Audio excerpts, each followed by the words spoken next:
Nasıl bir şey? Anlatılmaz başkanım. Yaşamak lazım. Çok kıymetli.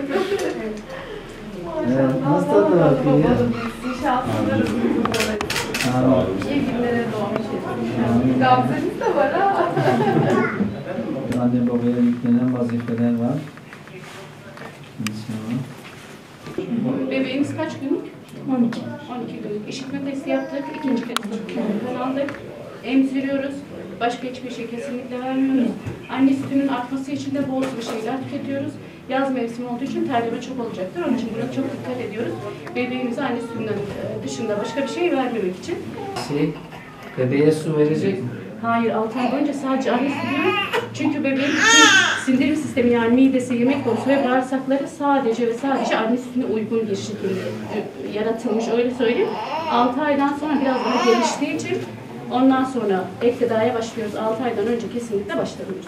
Su da mı? Evet, bir de bunların çocukların ağzıyla kulağı arasında şey oluyor. Otitis olmasın diye Evet. orta kulak iltihabı olmasın.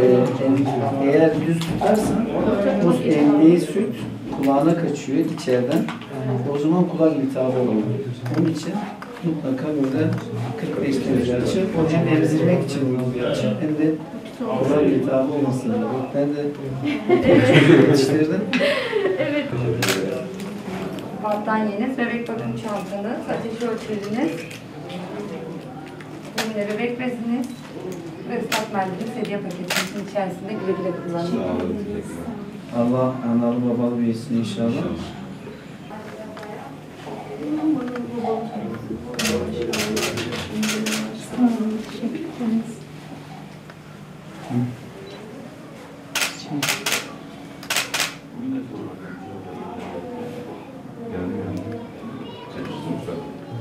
Allah analı babalı büyüsün. Şahin Bey Belediye Başkanımızla birlikte, Mehmet Tahmazoğlu ile birlikte bugün Yunus ve Gülbeyaz'ın bebekleri Serap Su'yu ziyarete geldik. 8 yıl sonra doğan bir bebeğimiz Serap Su. Bizim için çok kıymetli. Biz de çok sevindik böyle bir mutluluğa ortak olduğumuz için, kendilerle bir araya geldiğimiz için. Allah analı babalı büyüsün, iyi günlere doğmuş etsin, rızkını şansını güzel etsin. Tabii belediyelerimiz doğumdan ölüme pek çok alanda şehre hizmet veriyor. Bugün de bu bebeğimizi ziyarete geldik. Çocuk hayatın en güzel şeyi, hayatta sahip olunacak en güzel şey bir anne baba için.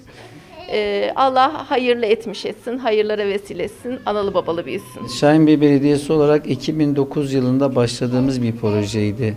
Hoş Geldin Bebek Projesi. Doğan bebekleri evlerinde ziyaret ederek Sağlık Müdürlüğü'nden almış olduğumuz ebe ve belediyemizin ekipleriyle birlikte hem annelerimize eğitim vermek hem de doğan çocuklara hediyelerini vermek üzere ekipler kurduk.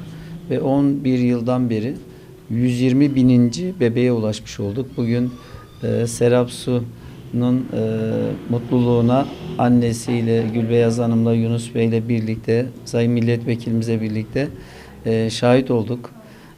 Hakikaten çocuk gelişimi önemli.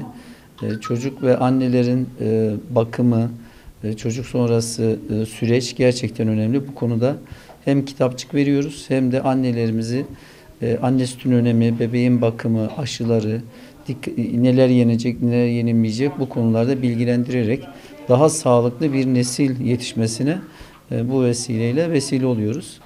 Ben Yunus Bey'i ve Gülbeyaz Hanım'ı tebrik ediyorum. 8 yıl sonra olması tabii çocuk hasreti açısından da önemli.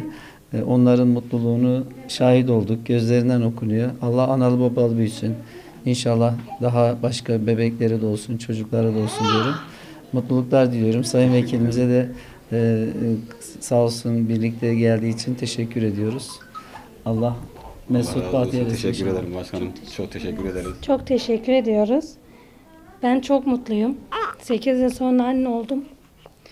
Size de çok teşekkür ederim. Sayın Milletvekilimiz ve başkanımıza çok teşekkür ederiz bizi ziyaretlere geldiği için. Dediğimiz gibi 8 yıl sonra oldu çocuğumuz. Allah'tan gelene çok şükür. Milletvekilimize ve Sayın Başkanımıza bizim mutluluğumuza beraber katıldıkları için teşekkür ediyoruz.